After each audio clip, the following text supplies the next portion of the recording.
Hello and welcome to the Super Salty Podcast with me, Nilesh Durari, and my co-host.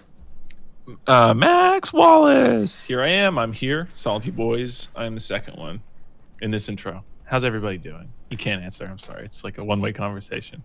How you doing, Nilesh? I'm good. We've actually played some games, which is interesting. Many times we don't play games and we just look at the news and give our thoughts. But I have finally been able to use Xbox Game Pass for PC. My Windows machine is now ready to be blessed with this, and it works. How does that work, by the way? I actually don't know a lot about that. Well, I think it's we talked about it ages ago, that you can pay £1 or $1 to get in, and then it's subsequently $4.99 or £3.99 per month, which is much cheaper than it's going to be, and it's still in beta, so there's still problems. But what I was really excited for was to give Metro Exodus a go, because I have RTX, and I can confirm RTX looks great, but there's a problem with the game. I can't play it in windowed mode, and my monitor is 43 inches wide, 43 inches diagonally, but I can't play it in windowed mode, which is kind of a massive So instead of moving your eyes to see things, you're physically turning your head. Yeah, so I know you're doing this because I have a 27-inch monitor that I play games on sometimes, and I know that if it was even slightly bigger than that, I would have to start actually turning my head, which would be, you want to relax, you want to be immersed, you don't want to, remember that you have a human body while you're playing games. Usually when I play games, I play it in not 1080p, I think it's 2K. I play it in roughly 2K. I play games in 2K because that is almost like a 27-inch sort of size on the screen, and that works pretty well for me. So unfortunately that was no good, but fortunately I have been getting back into, strangely enough, Gears of War 4, which is a very strange thing to happen, that it's just there and I can just... I have quite a history with that game. One of my friends let me play the first one one day, and then that's really about it. I played my friend's copy of the first one. That's sort of my history with it. I think there's some sort of social aspect. There's definitely some sort of social aspect, because I used to play it with my friends just because it's so over the top.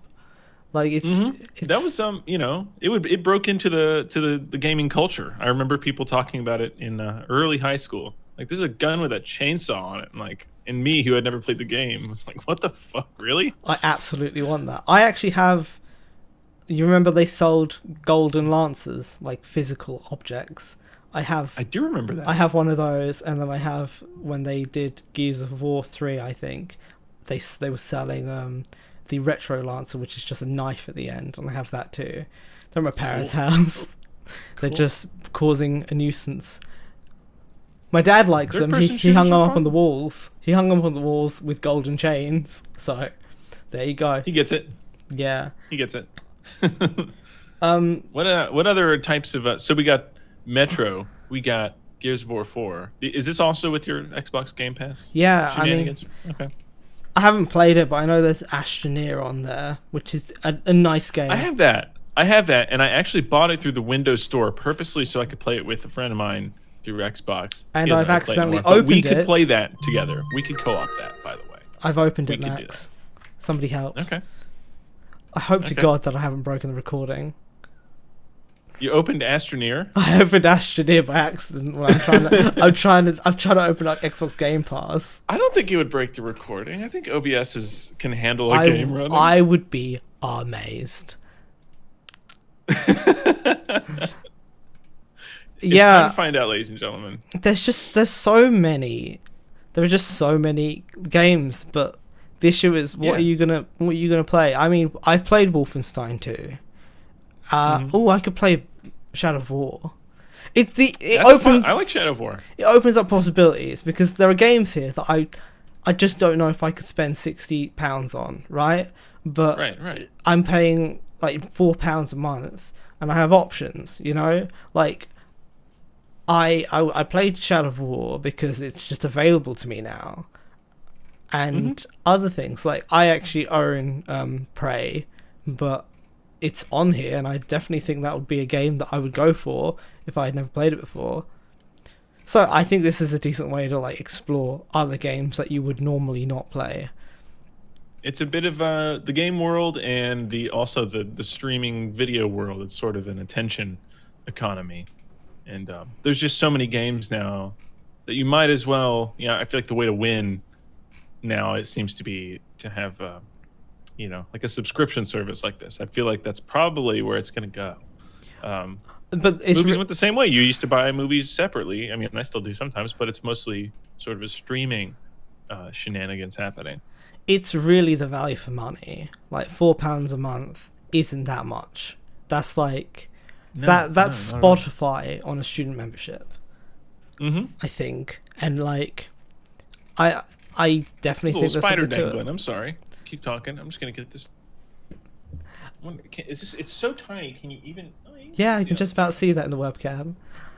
Calling towards my fingers. Get out of here. Animal abuse. Sorry. I mean, just a fun little spontaneous real moment for the podcast. Spiders, excitement, danger. Totally poisonous, that one. Totally poisonous. I haven't played Astroneer, but like, apart from accidentally opening it right now. But I saw a documentary about the development of it, and it's an indie game, and I'd like to talk about some indie games, is the truth. Like, I think that is a really respectable thing to do, to just stop everything, change up your life, and make an indie game. Today I watched Thomas Brush on YouTube, who is an indie game developer who made a PewDiePie game not that long ago, and he's made other games, but he has a YouTube channel, Thomas Brush, and he talks about what it takes to develop games and to change up your life. That audio glitch that you just heard was me pausing a video very quickly whilst all good. loading. Didn't hear anything. Life's good. So he made a video about starting an indie game studio in 12 months, and it's assuming that you are currently working, and what you have to do if you have a game idea. Like, it involves waking up. I've done this already, like waking up really early to work on your game idea before you go to work, and then coming back and then working more on your game ideas. So I've been doing that for ages. I'm working on like little Unity projects outside of work, and then it comes to the point where, like he says, like you need to basically develop a really solid prototype, like a highly polished prototype, whilst you have employment, and then try and get this prototype to publishers, in which they will like pay you some money to finish developing this game, and they will provide marketing and whatnot. That's a good strategy. Risky. So like, I work on slightly less risky if you have backing from a studio, but then there's now, I guess there's two routes you can go. Never get help monetarily developing your game. No risk if you don't get it. I mean, maybe you wasted some time, but you're not in the hole, right? You don't have the pressure. You still have your job. However, if you do this, you're given money, you don't have your normal job anymore, you have to finish that game. You got to finish that shit. What I kind of realize is I'm sort of People like are looking at you. in the middle of this. Like I was going through his list of things to do, and I was like, shit, I'm like sort of in the middle of this, because I've built prototype for a puzzle platformer and like a first person shooter, and I'm currently my master's project. I'm writing so much right now because I'm writing the dissertation. I'm trying to write 1,000 words a day, which is way more than George R.R. Martin will write in a day, let me tell you. I think I read somewhere that sometimes he struggles to string together 6 words in a week. Okay. Yeah, but like, I like it. My final year project is like a third-person futuristic. Imagine like Futurama with a cross between Futurama and GTA. So it's a very small open world set in the future. Mm-hmm. You can shoot things, you can try things, you have companion AI and enemies. But yeah, like I understand what it takes to make little indie games, and I understand the cost. However, very recently there's a indie game called Ooblets, which is this beautiful, like colourful little game that's very charming, and very recently said that it's going to be an Epic Store exclusive. And he made an entire blog post about it, the developer, and it's quite patronizing, is the truth. It's like, oh, and gamers are gonna whine about it. I'm like, you're talking about like the people who are gonna buy your game. Like, who else is reading your blog post apart from the people who are interested in your indie game, which there are a lot of.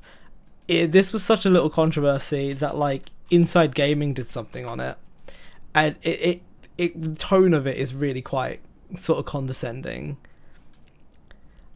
Yeah, it's a shame that there's, it's like he hasn't even, the backlash hasn't even happened, and he's already bitter and pissy at people who are supposed to buy the game. Like I understand. Like, you are sure, but he is the one who is giving his game to Epic, who people are known to not like very much. You are an indie developer. I think 2 people work on this game. Money. You don't have tons. Is the truth. When you're trying to make a passion project, you don't have funds everywhere. And if Epic are going to give you that much money, it's difficult to say no. Is the truth. And the only real totally problem, get that. But just lean into it. Make it work. Don't complain preemptively. That's a little. I think weird. That's what people were salty about. That his use of language in the blog post, and like, it's like, oh, you hate us so much, and we haven't even had a chance to say anything. I bought Outer Wilds on the Epic Games Store, and they were doing some crazy sale, so I got it for £10 because it was something like any game over $20 gets some sort of reduction or something, and it was cheap. It was so cheap, and I played it and I liked it and I bought it, and it became accessible to me for that. And I don't think the Epic Games Store is like particularly bad. It just doesn't have certain options that Steam does. Like returning a game. Just like, you can Google how to do something on Steam if you're not sure, but Epic just isn't there yet. Like, they don't have all these options, like custom support and things. But definitely with the combination of, like, I think they're funding Unreal Engine games. I think Epic make Unreal Engine, right? I think so. Hey, wasn't the new Metro game supposed to just be Epic Games? Yeah. Okay. So the one you have on Windows Store, or not Windows Store, sorry, Xbox subscription service is not that one? No, actually. Okay. Huh. So yeah, I wondered about that. Because I remember that was the first I had heard of a publisher who had already said, yeah, it's going to be on Steam. Where suddenly, like, it's not going to be. It's going to be on Epic only now. They just took it from us after our promise that we made.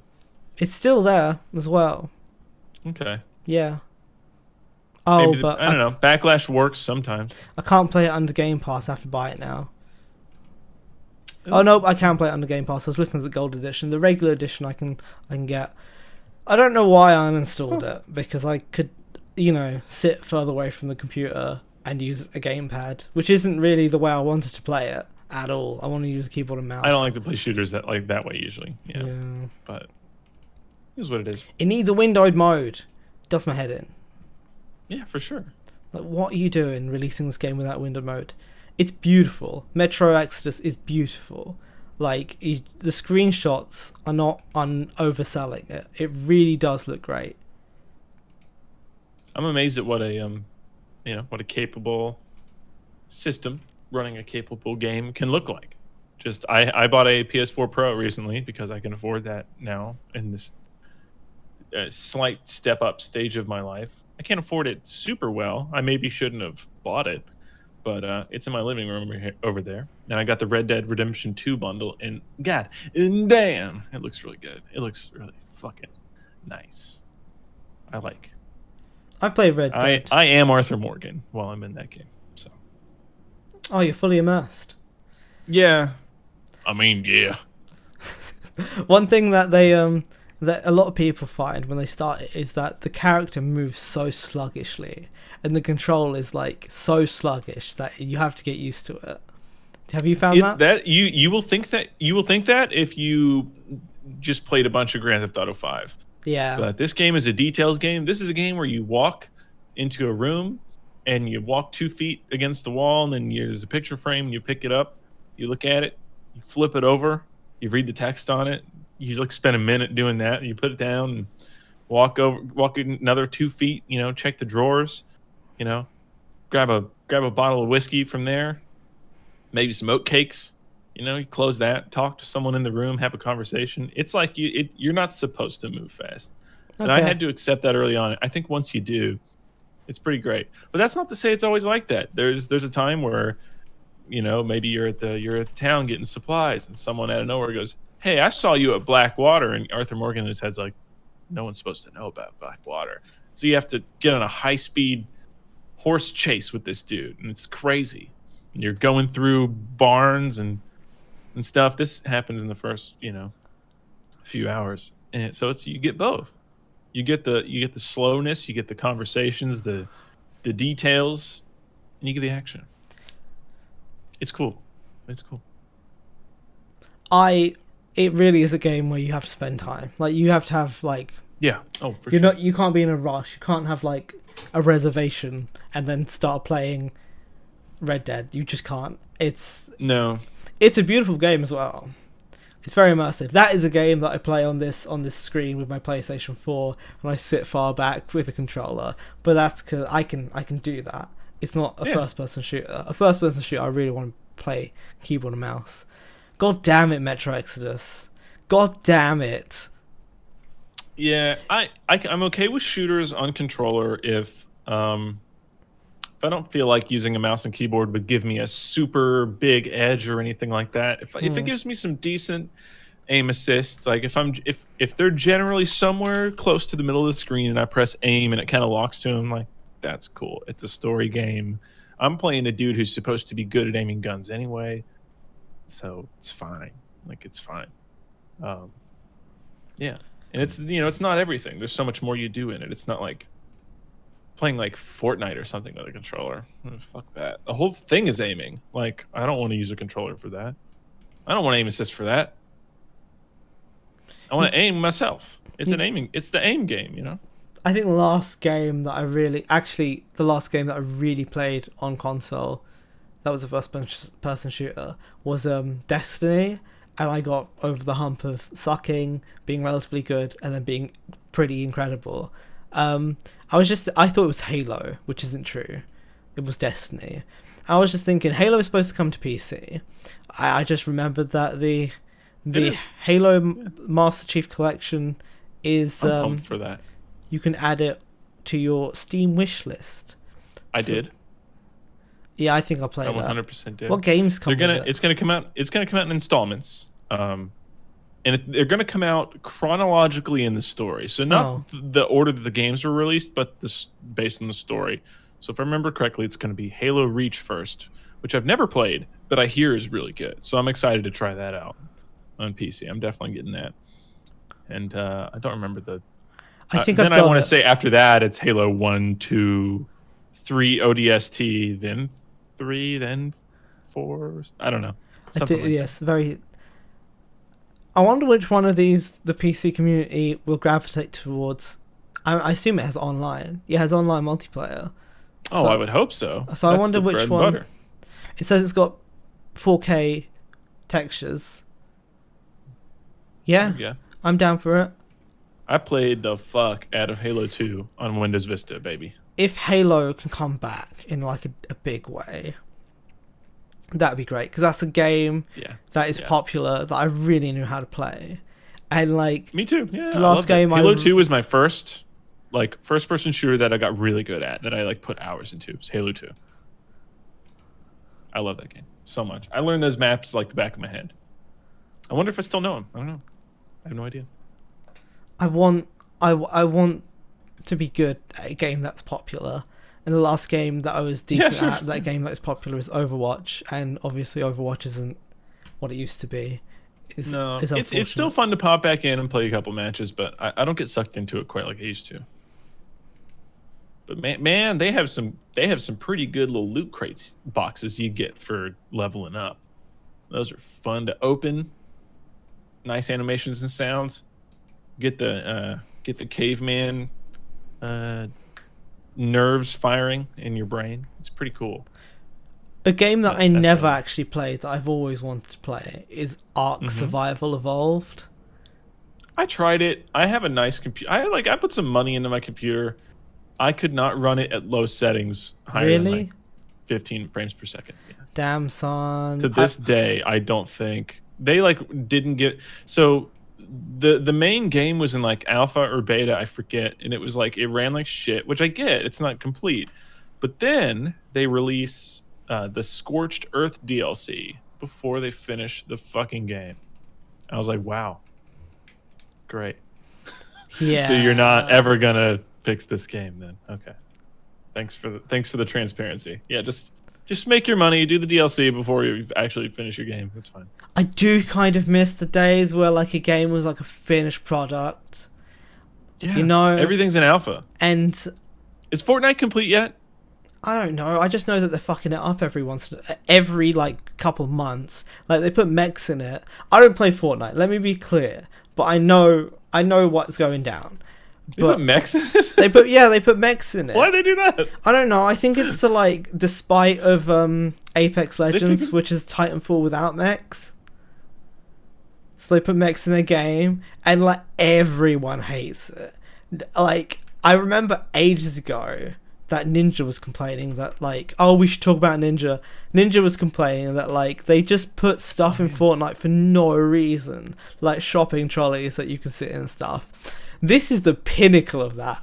Putting mechs into the game has like broken the balance completely. Like they're OP, and yeah, it's just dumb. Like it's just dumb.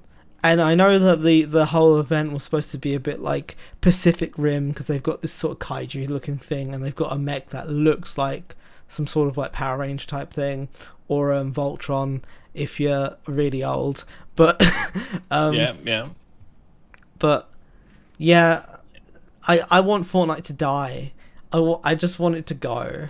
Okay, I want the next. I kind of want the next trend to happen already. Yeah, Battle Royale, cool.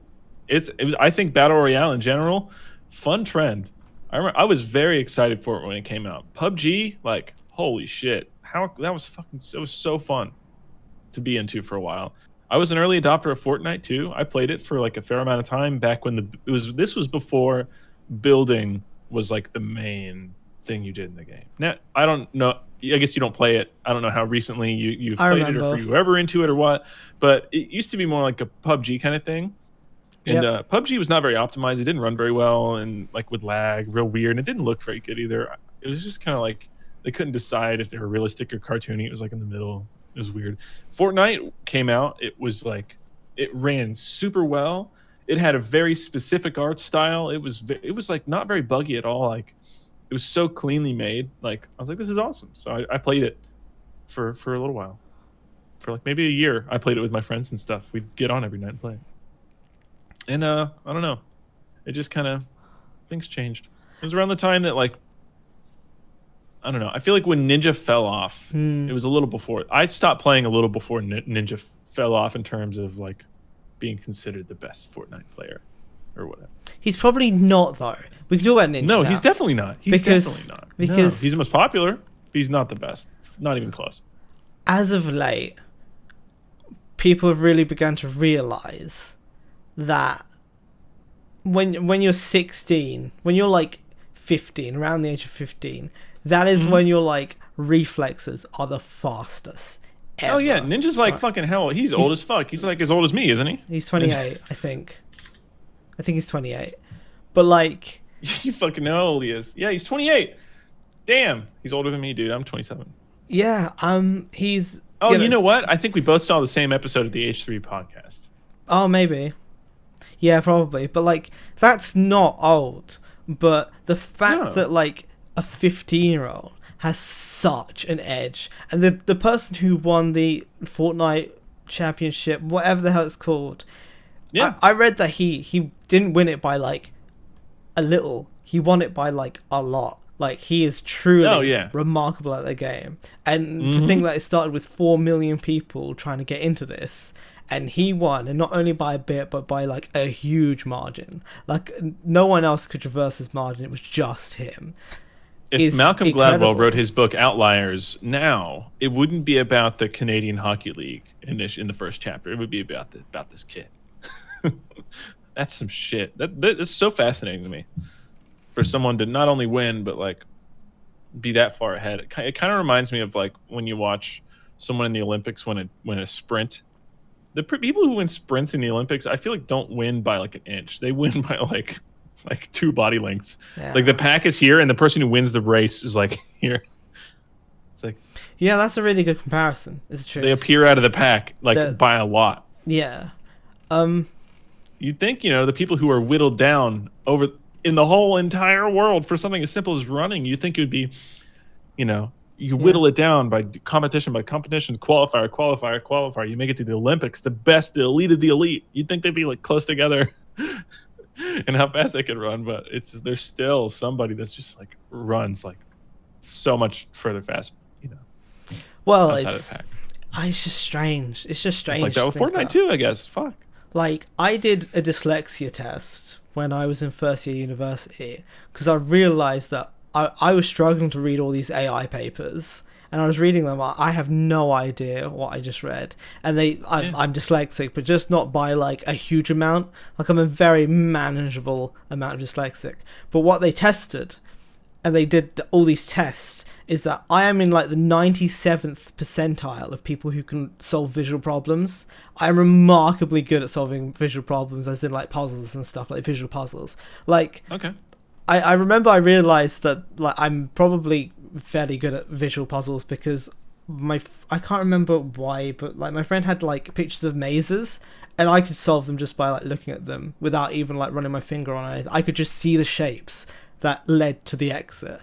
Sure, it'll come in handy. So it's weird that like there are just certain people who are like just remarkable at certain things, and like this kid is just remarkable at Fortnite.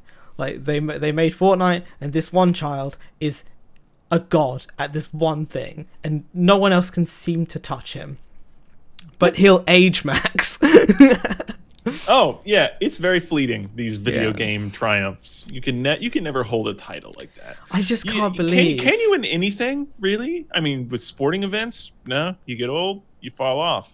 Yeah. I mean, it depends. Tony Hawk still did a 900 in his 40s or 50s or whatever. Not to say that kids can't do 900s now, because they can. What matters is like records. Like Usain Bolt's speed record will take a long time before anyone.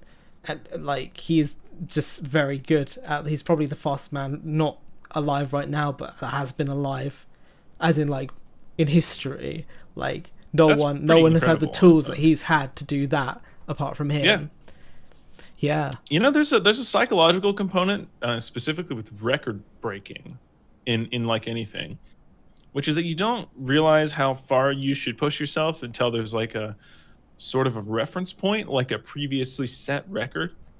Because people don't tend to break records by a shitload. They tend to just beat them by a little bit, and someone beats them by a little bit, and suddenly it's like, well, we're way past this old record. Why couldn't we have just broken it by that much? This is psychological. And what made me think of that was bringing up Tony Hawk like a minute ago.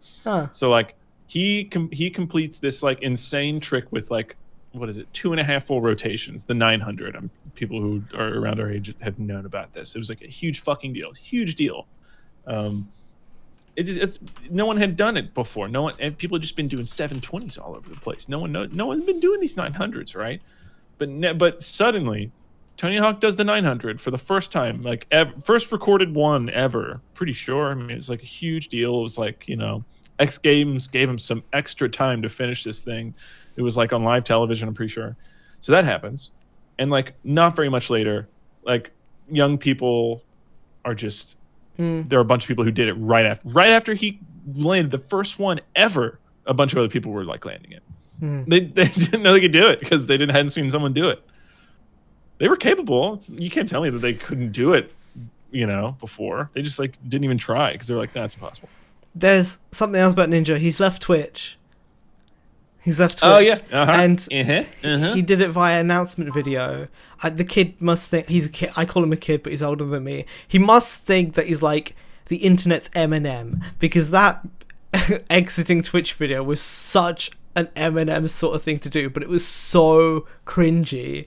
It was. I think they were trying to be funny. They were trying to be like over the top and be like, "Hey, we know being a video game star is not a big fucking deal, but we're gonna act like it is, and that's gonna be the joke." But they did it so seriously, it didn't seem like satire. It seemed like it seemed as though I think they played it completely wrong. The writing didn't get it. That's exactly what other people have been saying as well. Like, they can't get a read on what this is supposed to be, so they get assumed. I don't think he has an ego like that. I don't. Nah. There's no way. Whenever someone mentions Ninja, I think about that time that he lost his shit at some kid on Fortnite and told him to go do his homework. I'm like, what? Dude, what? I think, like, obviously... You're playing a little kid game. You go do your homework. He left Twitch to go to Mixer, and I think this is a good point to talk about Twitch and how Twitch basically won the gaming community from YouTube, right? Like, gaming on YouTube is in a state, and if you want to do video games on the internet, you go to Twitch. It's the truth. I remember listening to H3 podcasts and Ethan's beef with Twitch, and how basically they did their podcast on Twitch for a while, and then they just chose not to do it because everyone's podcast is a little bit different, and what works for them is what works for them. So he brought it back to YouTube, and then they took his partnership away, which is like the most dumb thing and petty thing, and just it in no way does that look good for Twitch, right? So the second, I don't know what that was. The minute the 120 seconds after Ninja announced that he's leaving Twitch to go to Mixer, they took his partnership away. What the fuck, man? And obviously, Mixer, they are very personal and petty and play favorites. It's very evident. Apparently, it's just children. It's just children who run a company. It's just children who take things personally and don't necessarily know where the business is going and don't necessarily know how to handle the business as it is. But like Ethan, I remember Ethan was talking to them like, why aren't you trying to move in on the YouTube's turf? Like, why are you just doing gaming stuff when you could do videos as well? And they had never thought about it. I'm like, oh my god. Like, you're the only platform. Dude, everybody is itching to fucking leave YouTube, but there is nothing. Yeah. There's nothing out there. I would do it in a second. I have no allegiance to YouTube. I just want to upload videos. Man, just... fuck YouTube. It's like every 6 months, every 3 to 6 months, they do something on a platform that just upsets everyone. Okay? And like I've spoken before that I think like AI recommendations is an experiment on the public, and that's not me putting my conspiracy theory hat on. When you test an AI, you need a really good way to test it, a reliable way to test it. For it to be the public, like, how about the audience of one of the most popular websites in the world? It's perfect. Insanity. It's just insanity, and Facebook. And that's one of their features that works. That's one of the only ones that works well. I like the recommendations. Mostly, I found stuff from them. I feel like it's been tuned in the past year. Yeah, like as of I've been recommended videos that are like 3 years old, which is awesome because it used to just bury old shit. No one ever look at this. There's no worth in a video that's over a year old. Like, are you shitting me, dude? The next level shit. Some cool stuff. The next level shit is like, people talk about something and then it appears in their suggestions. I thought about something that I haven't seen in years, and it appeared in my recommendations, and I was just like, what the fuck? It is simulating your brain neurons firing, but faster than they fire, so it knows what it was the channel and the video. It was Ahoy, which is a YouTube channel about firearms in video games and their significance as to when they started being about and why they were implemented in video games. And sure. I was thinking about the P90, and his video on the P90 came up. I was like, how? I haven't even opened my mouth. How? I've unplugged my Google AI assistant thing. I don't trust it, Max. We should get back to Ninja. He's obviously been paid like so much, like $1 million. Oh, imagine how much he would have to get paid to leave Twitch. And like to think that like he's. I'm ready to have Microsoft come back up. They fucked right up in the console world. They need to redeem themselves. Well, I think the stuff that they're doing with Xbox Game Pass for PC, like their PC presence, they finally fucking woken up. They write the software. They're partnering with people. They write the software to run computers. They should put the games on there. Yeah. Why the hell isn't Halo on PC? This is like a nonsense thing. It's a fucking nonsense thing. And like using anybody who's played Halo 2 or any of the Halo games has been like, put them on PC. Put them on PC. Just for context, the first two on PC. They did. Just for context, Microsoft owns Mixer, which is the new competitor to Twitch that now has Ninja. Microsoft is the owner of Mixer, and I think it's a fine name. Like, if I talk about Mixer now, people are gonna know what I mean. I got in there with the usernames. I was like, Nino. It's actually I did that with Fortnite. It's actually your Xbox online, your Xbox gamer tag. Your Windows Live name or whatever. It's your Microsoft name. Dude, it's the same account I use. The same account I used for my Xbox 360 back in the day is the same account I sign into Windows 10 with today. It's the same account, same one.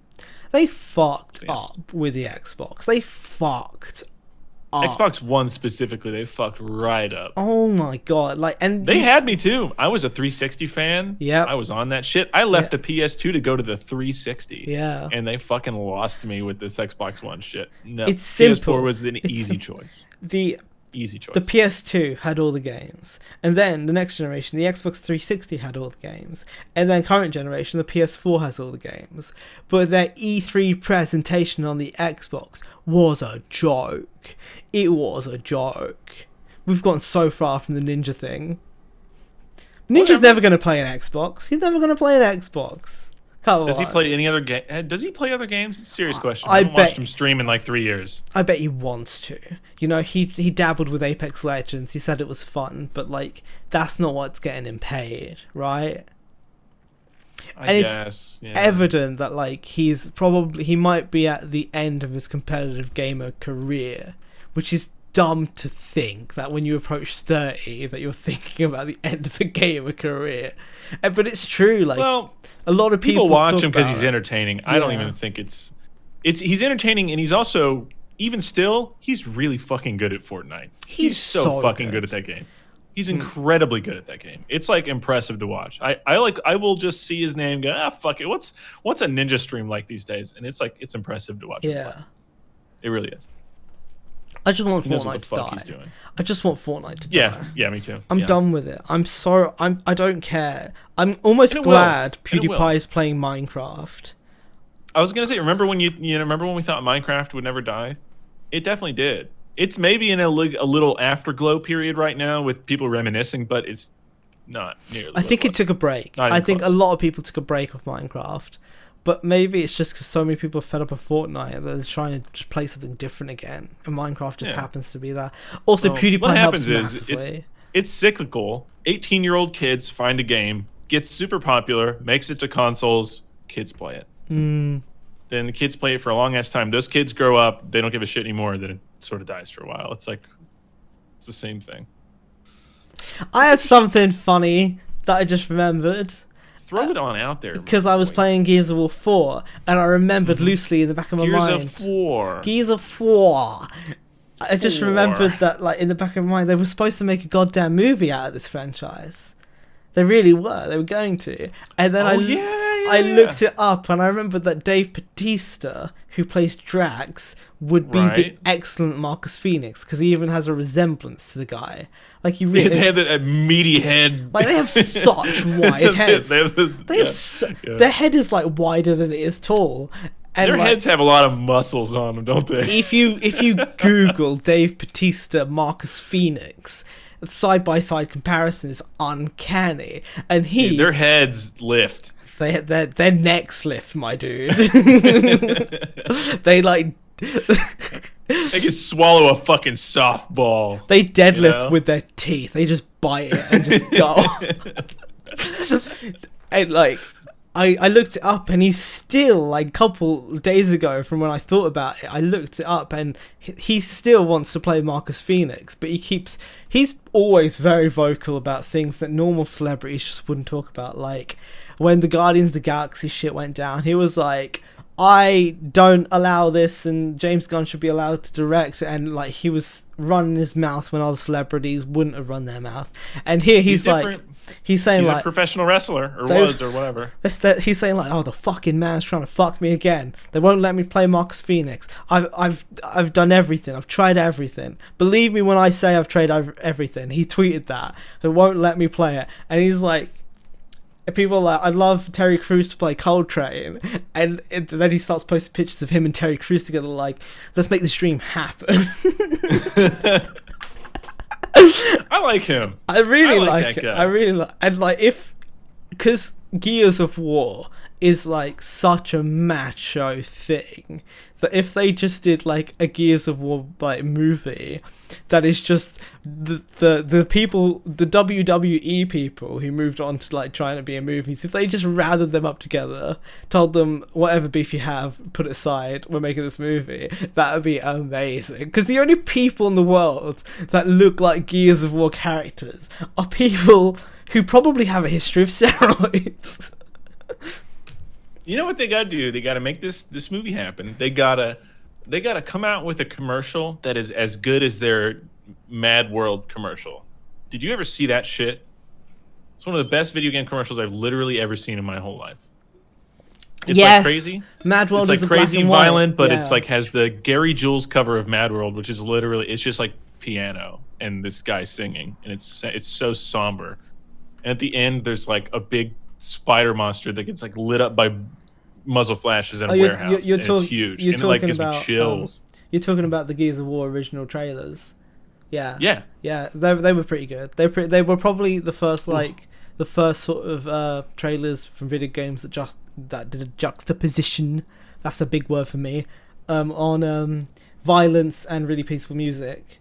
And like they did it perfectly. They did it perfectly. They did it before was it Dead Island? I can't remember what Dead Island did do that. I remember the first time I saw the Dead Island commercial, I almost cried. I'm like, this is a video game commercial. It's like in reverse. This is a zombies game commercial. It's in reverse from someone like jumping out of a window, right?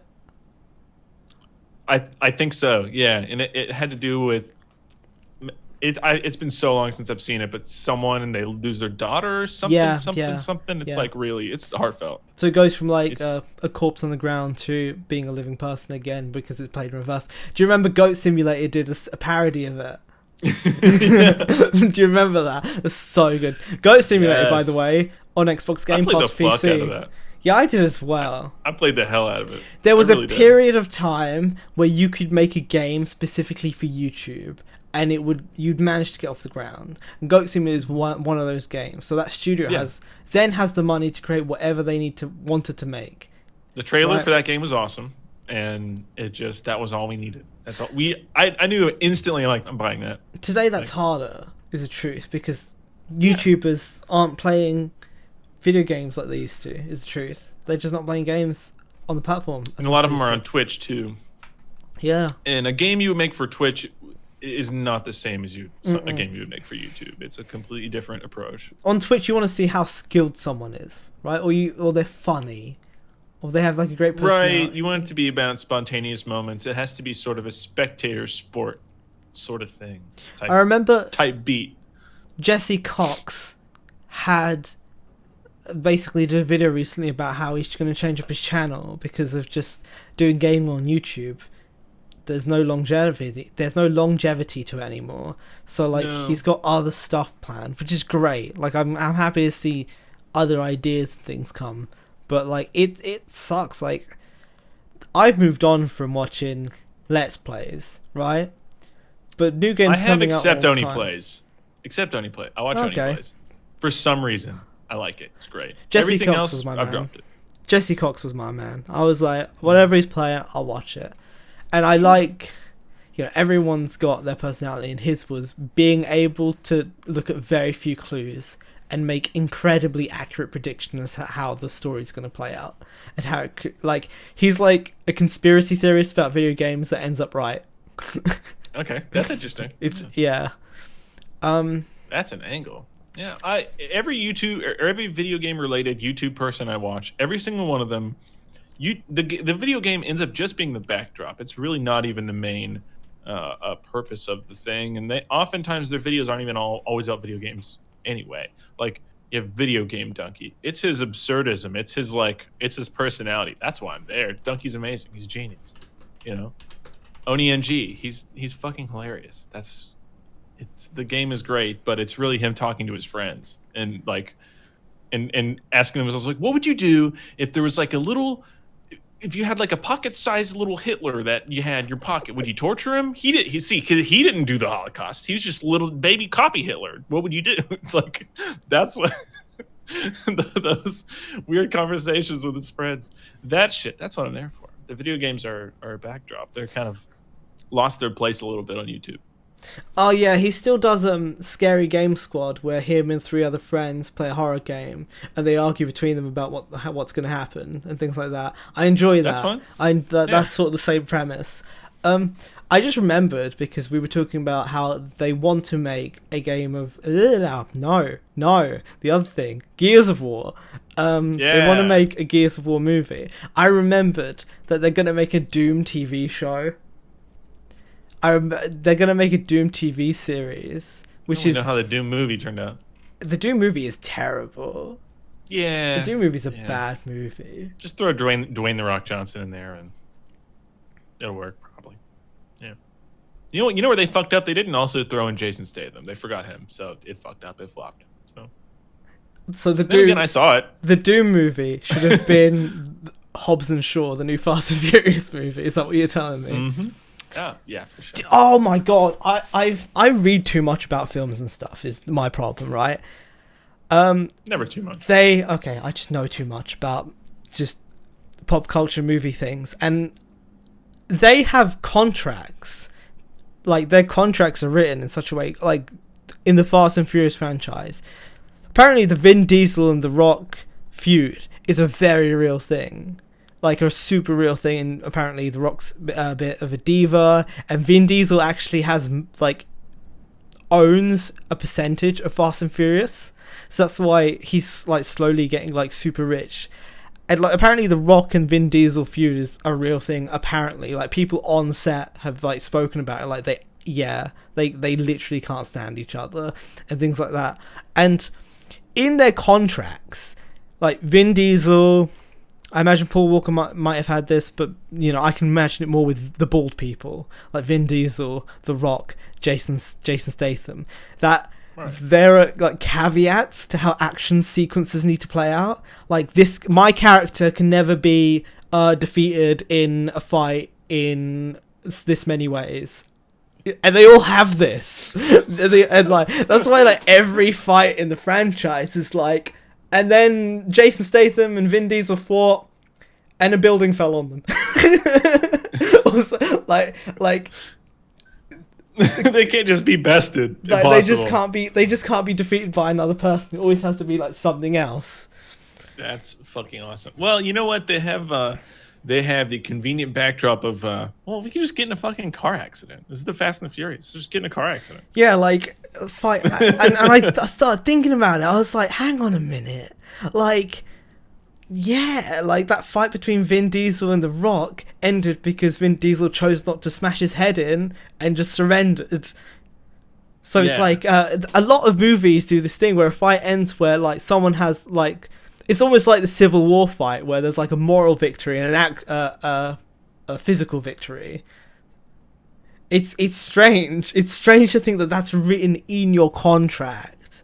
We've talked about weird contracts before. I remember talking about Henry Cavill in his contract said he had to have a mustache for his Mission Impossible role. Right. Yeah.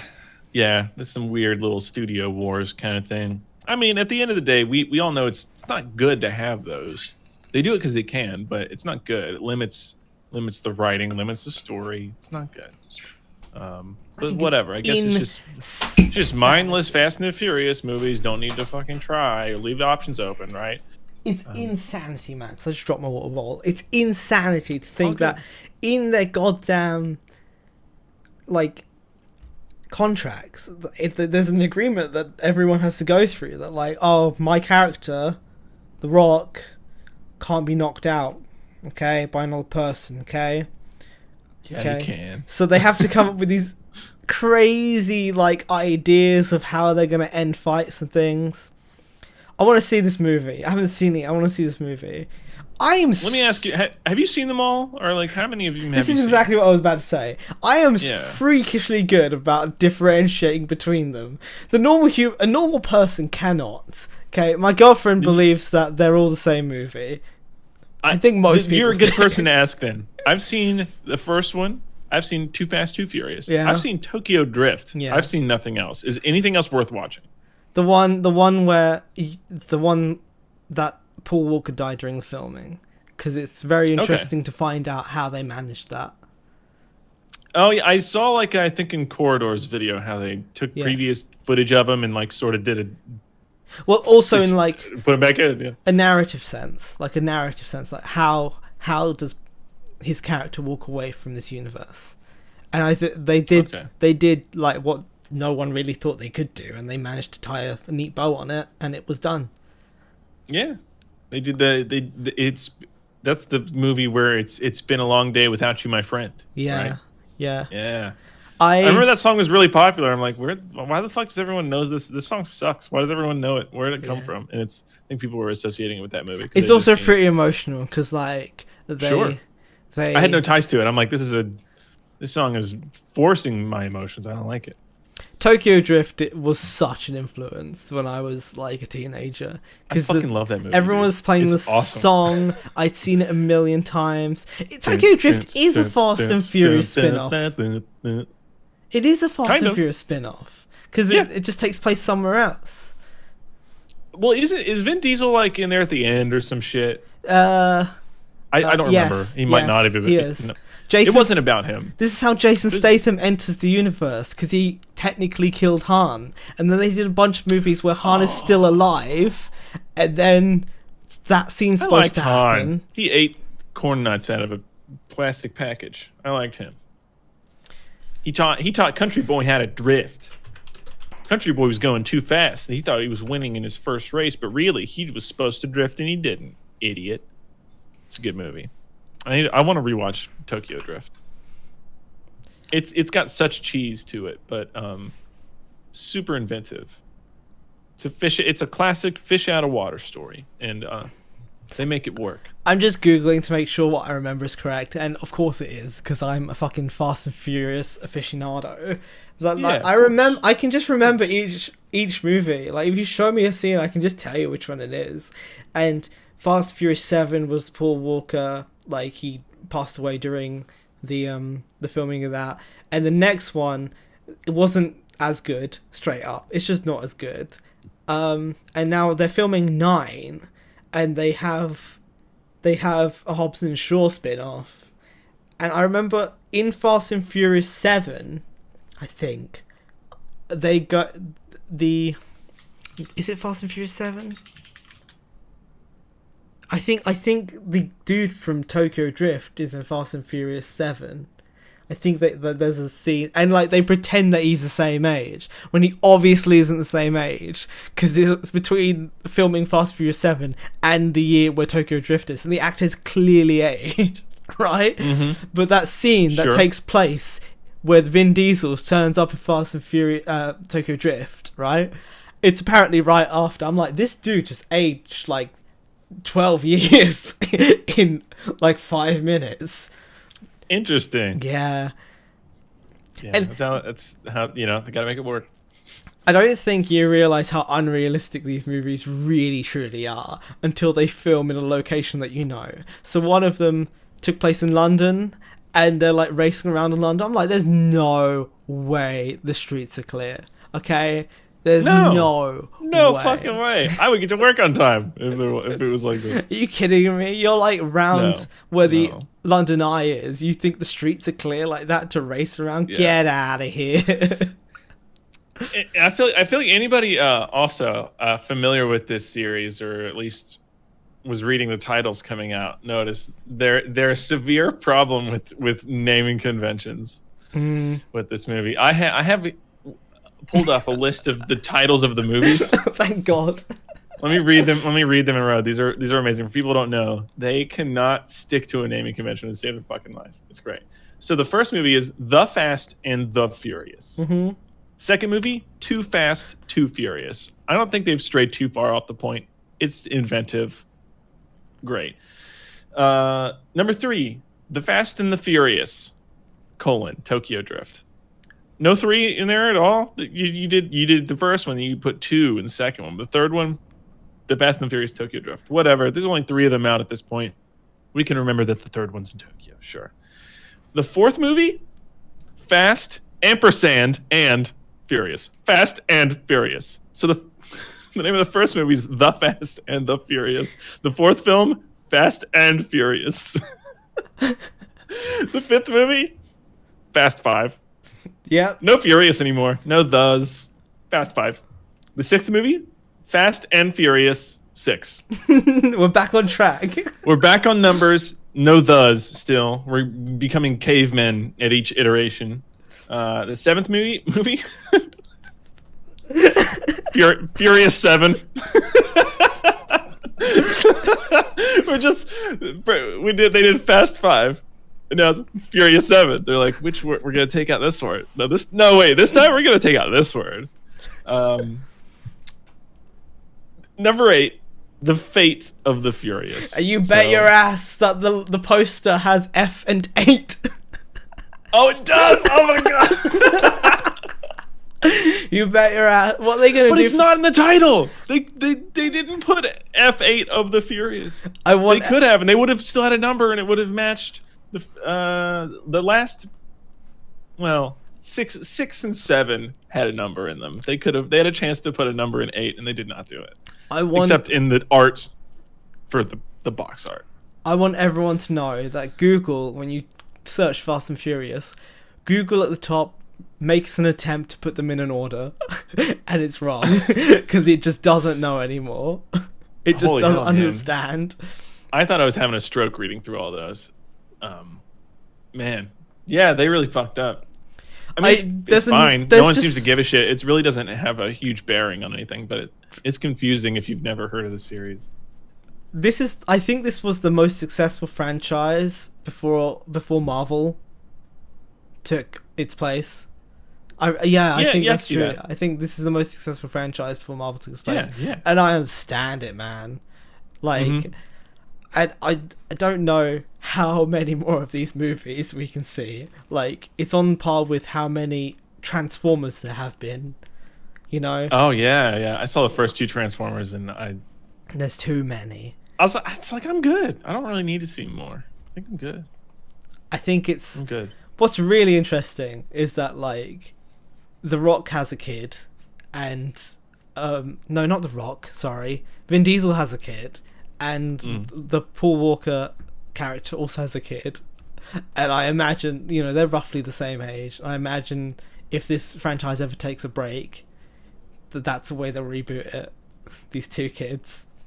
That's why you give anyone a kid in a movie like this. And I don't know. Give the story to the kid. I really don't know if the Paul Walker character called his kid Dom, and Vin Diesel's character called his kid Brian. So they've just named their kids after each other. But if that's a thing, I absolutely believe it. Like, hey kid, you drive your little go-kart very fast. Yeah, my dad was good. My dad was a pretty good driver. Title comes up, and it's gonna be a great film. It's gonna start exactly like that. I don't know about you, but I think I might watch 3 Fast, 3 Furious, Tokyo Drift right after we hop off here. I'm like feeling it. Yeah. I want to watch Han eat some corn nuts out of a crinkly bag. You know what I mean? I always accuse my girlfriend of not having seen one of these movies, and then I'm just like, yeah. How dare you accuse her of that? Tell me what happens then, knowing full well, like, there's no way she could differentiate between any of these. Oh yeah, The Fast and the Furious is your favorite band? Name 3 of their songs. And absolutely fuck off. I accused her of not having seen Fast 5, and she told me what happens, and I was like, God damn it, you know. Yeah, I actually think Fast 5 is the one with the vaults. Like, shit, she's cool. Fuck. Yeah, Fast. I that's why I wanted to watch it. I wanted to see the cars drag around the vault through a city, which Corridor Digital did a stuntman react video, and turns out that vault that was being dragged around through the streets was like a pickup truck that they built a vault around. So that they could drag, like, they did it practically. They didn't do it digitally. It was a real.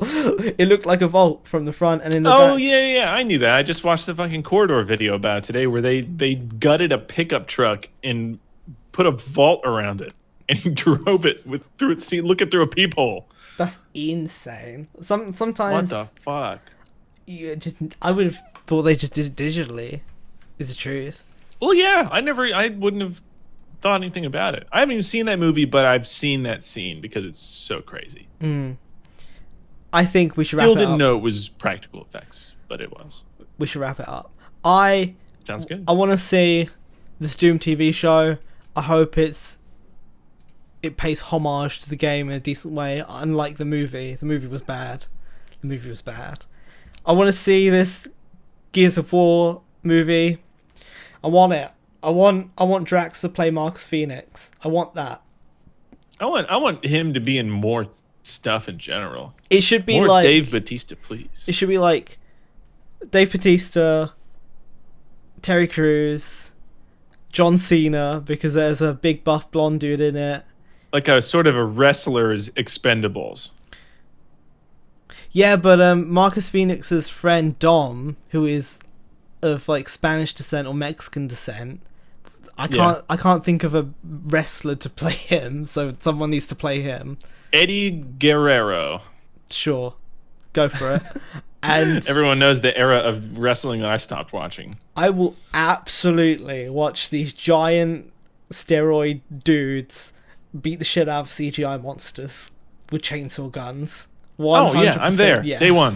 Done. Day one. I'm there.